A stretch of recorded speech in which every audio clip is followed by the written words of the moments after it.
Я судья на конкурсе моделистов. Всем привет, в эфире Даша, и сегодня я буду судить конкурс моделистов и определю победителя. Сегодня я оглашу победителя в групп-билде «На взлет», организованной артелью «Пилилкина контора». И, как видно из названия, судить я буду модели летающей техники. Я не эксперт в авиации, я только учусь, так что оценивать я буду только общее восприятие и оригинальность модели. Итак, поехали. Первым на оценку поступает модель японского двухмоторного бомбардировщика от автора Румата. И первая претензия – это качество фотографий. Слишком мало света и очень много лишних теней, и поэтому сложно адекватно оценить модель. Если у вас нет фотобокса, то можно фотографировать модель в солнечный день на подоконнике или на улице.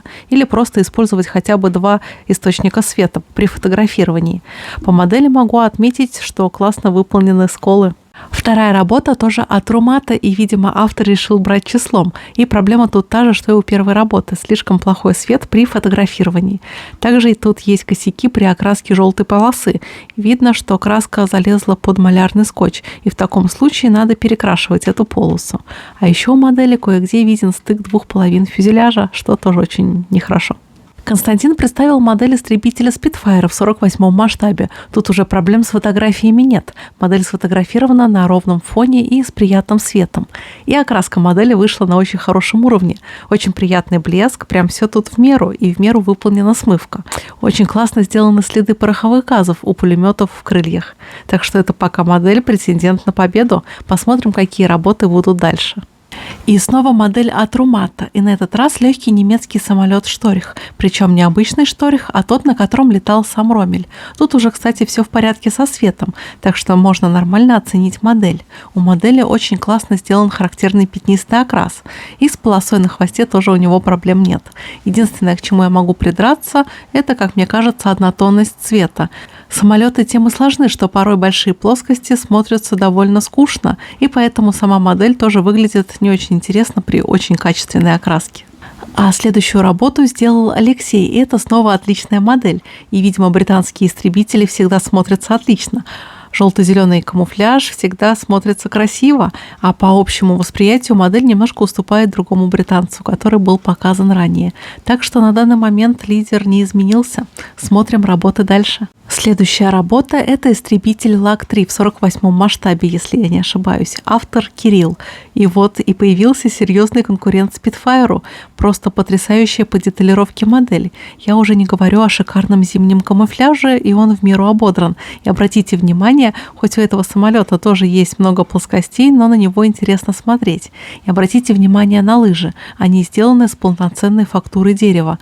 И, наверное, тут использовалась пленка, а не краска.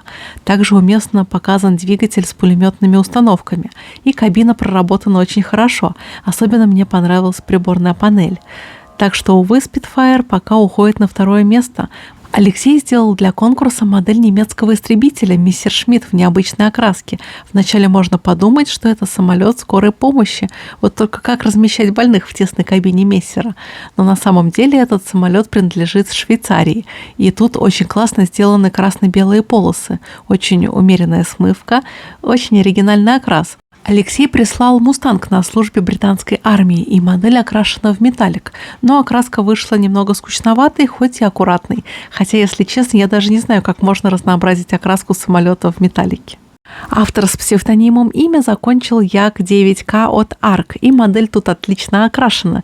Видно, что до самолетов автор имел опыт работы с моделями бронетехники, и чувствуется некая танковость в окраске. Плоскости очень интересно окрашены, сколы вышли отлично, а вот декаль на носу самолета выглядит немножко иронично.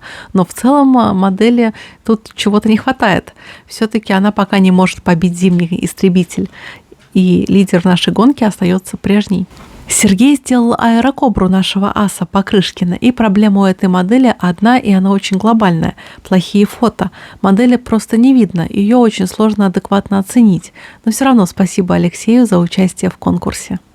Ил-2 – прошлогодняя горячая новинка от фирмы «Звезда» в 48-м масштабе. И снова проблема – свет при фотографировании.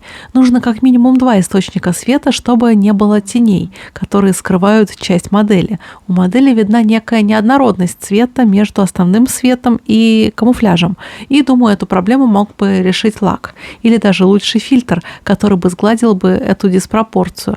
И краска на модели легла немножко с шангренью, но все равно спасибо Максиму за участие в конкурсе. Его модель, в принципе, не так уж и плоха.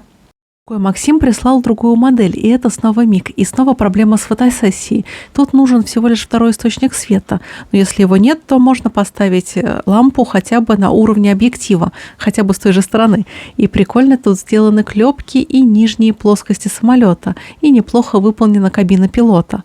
Но до лидера пока модель не дотягивает. Роман для конкурса сделал Focke-Wulf 190 в 48-м масштабе, и у модели очень приятный окрас и хорошая фотосессия. Приятный блеск на хвосте и отличная проработка двигателя. Не зря же он так размашисто раскапотирован. И модель выполнена на 5 с плюсом, и видно, что с душой. Но ей все-таки не хватает какой-то изюминки, что ли. Так что, к сожалению, для Романа лидер у нас пока не поменялся. Румата сделал свою последнюю модель для этого конкурса, и это немецкий бомбардировщик Henschel 111. И претензия, в общем, в счете все та же. Очень скучный окрас плоскостей и не очень аккуратно прокрашенный передний фонарь. А это ведь лицо этой модели. И, надеюсь, рано или поздно количество перейдет в качество у этого автора. Константин сделал свою вторую модель для конкурса, и это Мессер 109. И эта модель, как и Spitfire, вышли очень отлично. Приятная окраска, мне очень нравится, как сделаны стойки шасси, интересный камуфляж.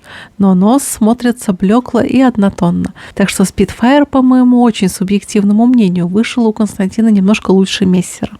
Максим сделал P2 от «Звезды», и модель окрашена очень хорошо и классно сделаны следы от выхлопа двигателей. Но не знаю, зачем раскапотирован один из них, ведь на нем не показана проводка и есть небольшие огрехи в окраске фонаря, но в целом работа получилась очень приятной. А в суровой борьбе побеждает модель от Кирилла, советский истребитель ЛАК-3 в зимнем камуфляже. Я поздравляю автора заслуженной победы, и Кирилл получает приз модель вертолета Ми-24П в 48-м масштабе от «Звезды» с дополнениями. Аэродромные плиты ПАК-14 от Таран, химия от КАФ и подарочный набор от «Звезды», а также фигурки пилотов от АСК и маленький бюст Юрия Гагарина. В общем, оно того стоило. А другим участникам я советую не расстраиваться, ведь главное участие, а поражение порой бывает лучше победы. Ведь на победах мы не учимся, а поражения дают нам приличный опыт. Так что увидимся в следующем видео. До новых встреч. Пока-пока.